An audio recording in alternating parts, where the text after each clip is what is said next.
Now, if there is anything to fast-track the recovery of startups and SMEs from COVID-19, it will be access to data. But unfortunately, a recent survey by the OECD and together with Confluent Media shows that there is not much data for businesses to navigate through, hence the need to provide the platforms and resources needed for businesses to reset and remain competitive.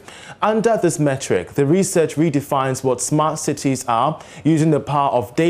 Thankfully, we're joined in studio by Joseph Intifo. He is a business development strategist and managing partner for Confluent. Also joining us all the way from France is Brianna Cook, a consultant in international social impact and founder of IoT-Dom, a smart city-focused business company.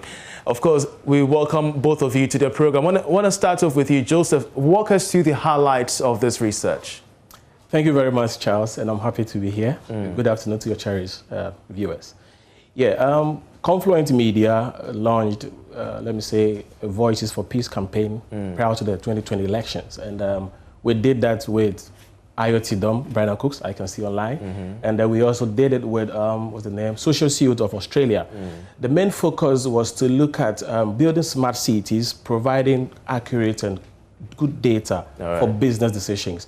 But to do this, we realized that the elections provided a precursor to really discuss peace and see that anybody who want to enter into our economy to do business, or even local players who want to do business here, are comfortable.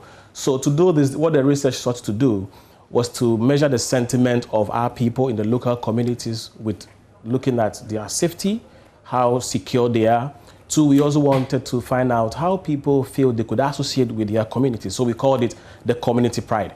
And then we also looked at inclusivity. Do people feel they are part of the process? Are they part of the governance process? And how it's going to be for them? And then the exciting part of this survey had to do with people's accessibility to information. And in there, we sought to highlight one key government, if you like, feature, which is budget, to know whether people have information to budget and what it really means. And then we also measured people's sentiment on how they are satisfied with public services. And so basically our research sought to look at all these areas within Kumasi and Accra. You know, these are the big major cities in Ghana. Exactly. And so any information from these areas could probably guide the entire conversation. We looked at close to about 2,240 respondents within these two major communities. And we also spotlight centers within high-earning areas like, let's say, East Legon Airport, and then you can also go to areas where it's not that so likely, like Lima, Mamobi, so you could have a good blend of the kind of information you need to put out. So what exactly did you find out? Good. So in terms of the statistics, taking it from the top, let me say security was not a good thing, that the information wasn't too. From what we did, we realized that rating it from 1 to 5, we had 2. So 1 being low, 5 being high. 2 saying that security is not the best in our society. So it means that locally people don't feel too secure. If you're looking at 2, it's that low. But you know, we are so much concerned about the data and of course what we found out in terms of the reach of data to businesses, because if we could also pinpoint some of the sections of the research finding that you conducted on our screens for our viewers to see regarding our performance in terms of data reach, what exactly remains the deficiency of data to the business community? Yeah, I think the key issue with data has to do with accessibility and accuracy. And we realized that apart from the fact that people were not able to access data because most of our data are very disaggregated, you will need to comb through a lot of, if you like, institutions, website, platforms to just get a simple information. Apart from that challenge, the issue of accuracy was there. So typically, you talk to somebody and he tells you, I don't believe the budget. Great. But you hold on to that thought for me, because Brianna, if you could hear me, of course, you are a consultant in international social impact and founder of IoT Freedom. It's interesting to know that when we define what a smart city is, we mostly leave out the instructive blueprint of data.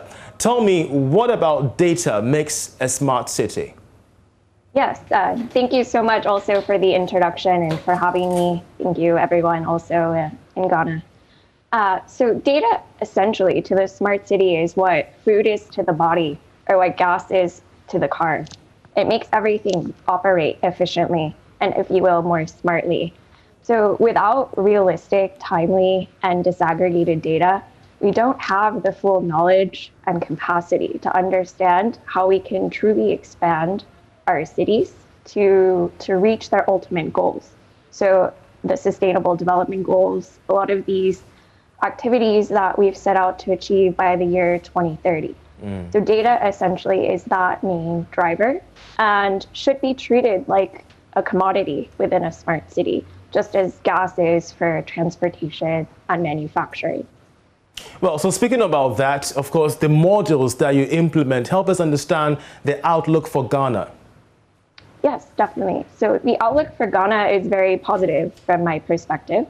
As the previous segments introduced in terms of tech, data collection, the population and housing census that's currently undertaken throughout most of the regions currently and throughout the entire nation.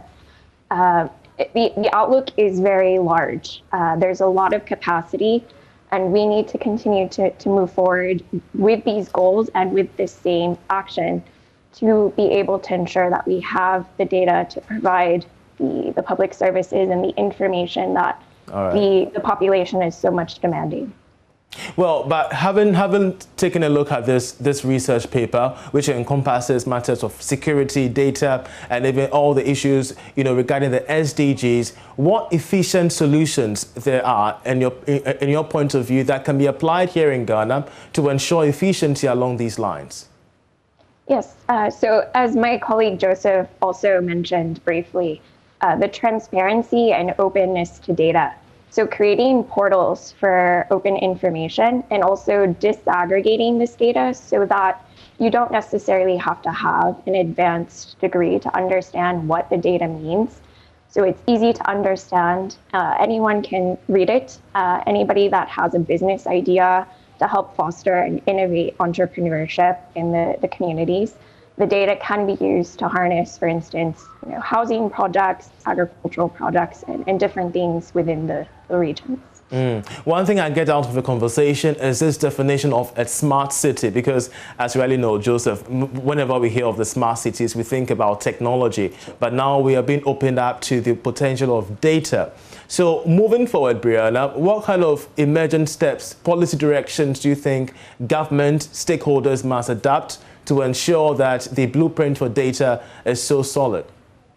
Yes, first and foremost, as Joseph also communicated, our research started around the democratic elections in Ghana in 2020.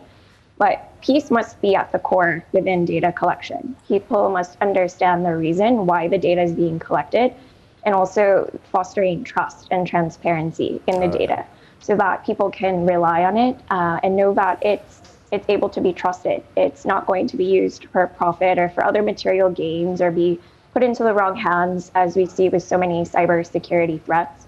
So the main importance within policy and just in economic practice is to ensure trust to the overall population, that data can be harnessed for social good in the society. Brianna, we're so grateful that you joined us. And of course, she's joining us all the way from France with her thoughts on the recent research that has been launched regarding the tech city. So let me bring you in once again, Joseph. So moving forward, what recommendations do you seek must be laid out moving forward? Great. Now, key, like Brenna said, one thing we realize is that it is important for government, or if you like economic players, to aggregate data. Okay. It's very difficult getting data and then trusting it. And so once the data is aggregated, you know you're going to get this from here. When you get it, you match it to what you hear. And so it becomes much more easier. But when it is disaggregated, you have to get through various processes to get it. Then the reliability is kind of diluted. And so we want to say that I know government is taking steps to do all of this with the kind of registration we are having, population census. Eventually, as a nation, we should be aggregating all this information. So if I'm in the financial space, a businessman, I could just go to a one-stop shop area and get information, unlike it is at the moment. Exactly. Apart from that, there is that need to create awareness. Okay. It's huge. A lot of people don't know what data really means. They don't even know whether it's important to have data and all of that. But data is basically information. And so there should be a lot of noise about data, if you like, information. Let's create awareness. So if you live in a community, you will know the kind of people you live with, the kind of business that will thrive in your environment. These informations, we must create the awareness. Okay. And that is why we are using this platform to push the data for change, to make sure that people understand the need for data to drive business. All right. Thank you very much, Joseph. But just before we end this topic, I want us to bring back once again the results that we found in the research, which are somewhat telling in terms of the feedback that we're getting from the respondents that you interacted with. The fact that there is not enough consistent data for people and policy in developing parts of the world, including Ghana. The fact that the research found increased demand to build software to help support SME growth and resilience. And even if we come into the indices regarding the performance rate, as we rightly saw in excerpts of the research, we performed poorly when it comes to access to public information, which was 2.1, an average rating on a scale of 1 to 5 among the population sample. Average rating of perceived government transparency was 1.8 on a scale of 1 to 5. Among population, that was 1.3 rather, on a scale of 1 to 5 among population samples. So we shall keep an eye on this to see and get the reactions of stakeholders in our subsequent bulletins. Joseph, we're grateful once again. Brianna, as well, we're so grateful all the way from France.